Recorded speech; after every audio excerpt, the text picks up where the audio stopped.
Hello student, हमने start कर रखा है क्लास 11 बिजनेस स्टडी का चैप्टर नंबर 1 और आज का टॉपिक है हमारा ऑब्जेक्टिव ऑफ बिजनेस। ऑब्जेक्टिव मतलब उद्देश्य है कि एक बिजनेस के क्या उद्देश्य होता है। फ्लो चार्ट से समझते हैं। पहले ऑब्जेक्टिव को दो पार्ट्स में डिवाइड किया जाता है। First economic objective, economic word का हमें पता है ये मनी से रिलेट करता है। और सेकंड है social objective. Money economic objective में आगे 3 पार्ट्स हैं, profit making, creation of customer and innovation. ऐसे ही सोशल ऑब्जेक्टिव में आगे 4 पार्ट है, high quality goods at fair price, contribution to community development, fair return to investment and providing employment. इन्हें detail से समझते हैं। फर्स्ट है हमारा इकोनॉमिक ऑब्जेक्टिव। इकोनॉमिक ऑब्जेक्टिव क्या होते हैं? इकोनॉमिक ऑब्जेक्टिव रिलेट करते हैं when we talk about earning money. जब हम मनी के बारे में बात करें तो उसको बोला जाता है इकोनॉमिक ऑब्जेक्टिव। इसे 3 पार्ट्स में डिवाइड किया गया है। फर्स्ट है profit making. The main objective of establish any business organisation is to earn profit. ये हमने पढ़ा है, बिजनेस बनता ही प्रॉफिट कमाने के लिए, बिजनेस स्थापित ही एस्टेब्लिश ही किया जाता है प्रॉफिट मेकिंग के लिए। Profit objective of a business है। प्रॉफिट कमाने के भी ना 2 कंसेप्ट होते हैं, एक तो मैक्सिमम प्रॉफिट अर्निंग, एक सफिशिएंट प्रॉफिट।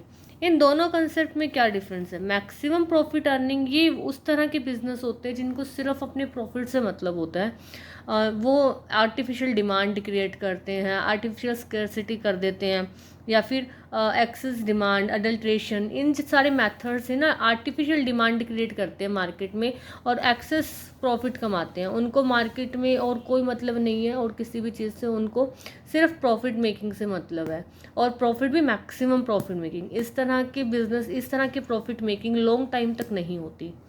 सेकंड है हमारा सफिशिएंट प्रॉफिट। सफिशिएंट प्रॉफिट मतलब एक सफिशिएंट, इतना प्रॉफिट, इतना संतुलित प्रॉफिट जो बिजनेस के लिए ज़रूरी भी है, इससे बिजनेस ग्रो भी करता है और सर्वाइव भी कर लेता है।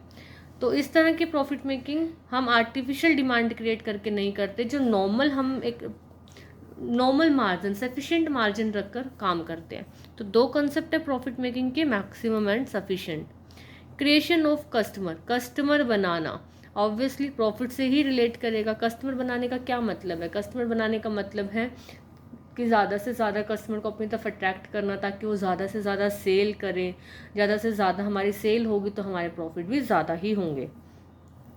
थर्ड है innovation. Today's business is facing a developing world. जो आज का बिजनेस है वो डेवलपिंग वर्ल्ड, मतलब आज रूटीन में डे बाय डे नए नए चेंजेस होते जा रहे हैं, नए नए प्रोडक्ट आ रहे हैं मार्केट में।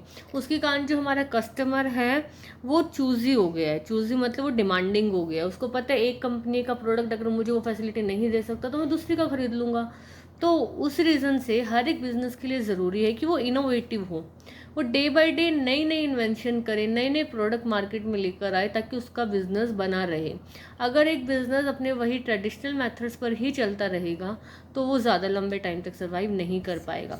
तो profit making, creation of customer and innovation, ये 3 ऑब्जेक्टिव हैं इकोनॉमिक ऑब्जेक्टिव। नेक्स्ट पार्ट है हमारा सोशल ऑब्जेक्टिव। सोशल ऑब्जेक्टिव में हम 4 पार्ट्स को लेते हैं। सोशल का मतलब सामाजिक, सामाजिक मतलब जो रिलेट करता है हमारे समाज से, सोशल वर्क से, और लोगों के थोड़े वेलफेयर के लिए। तो इस तरह का जो हो हमारी सोसाइटी के वेलफेयर के लिए। तो ये जो ऑब्जेक्टिव हैं एक बिजनेस के, तो ये आते हैं सोशल ऑब्जेक्टिव में। First, high quality good at fair price. एक बिज़नेस की रिस्पॉन्सिबिलिटी होनी चाहिए, एक बिज़नेस का उद्देश्य होना चाहिए कि वो अच्छी से अच्छी क्वालिटी का माल और रीज़नेबल प्राइस पर ले। ऐसा नहीं कि क्वालिटी अगर अच्छी कर रहा है तो फिर प्राइस भी बहुत ज़्यादा महंगे कर रहा है, नहीं। क्वालिटी भी अच्छी कर दे और प्राइस भी जितना फेयर प्राइस है उतना ले, अपना नुकसान भी ना करे बट फेयर प्राइस ही ले, आर्टिफिशियल डिमांड क्रिएट ना करे। Second, contribution to community development. जिस सोसाइटी में, जिस कम्युनिटी में हम रहते हैं, हमारा बिजनेस चलता है, उसकी डेवलपमेंट भी करनी चाहिए। उसके लिए कुछ ना कुछ ज़रूर करना चाहिए। Business should contribute something to the society where it is established and operated. जहाँ पर हमारा बिजनेस चल रहा है वहाँ पर कुछ तो कंट्रीब्यूट करना चाहिए, जैसे कि कोई लाइब्रेरी बनवा दो, कोई डिस्पेंसरी खुलवा दो, कोई एजुकेशनल इंस्टीट्यूट शुरू कर लो। थर्ड है फेयर रिटर्न टू इन्वेस्टर। अब बिजनेस में इन्वेस्टर्स पैसा लगाते हैं, इन्वेस्टर पैसा किस फॉर्म में लगाते हैं? बिजनेस के शेयर्स खरीद कर, डिबेंचर्स खरीद कर, शेयर मार्केट से शेयर खरीदते हैं। तो बदले में हर इन्वेस्टर चाहता है कि उसको ना एक अच्छा रिटर्न मिले, अच्छा पैसा मिले उस शेयर की वैल्यू के बदले में, प्रॉफिट का। तो एक बिजनेस की रिस्पॉन्सिबिलिटी है कि वो अपने इन्वेस्टर को फेयर रिटर्न दे। ऐसा ना हो कि इन्वेस्टर पैसा लगाए और बाद में बोले कि कंपनी वाले कि नहीं आपका पैसा तो डूब गया है, आपको कुछ नहीं मिलेगा बदले में। फोर्थ है प्रोवाइडिंग एम्प्लॉयमेंट। आज के टाइम में सोसाइटी की सबसे बड़ी प्रॉब्लम है employment. Now does employment is the biggest problem of the society. Business should provide employment to more and more people living in the country. तो एक बिजनेस को चाहिए कि वो ज़्यादा से ज़्यादा लोगों को एम्प्लॉयमेंट प्रोवाइड कराए।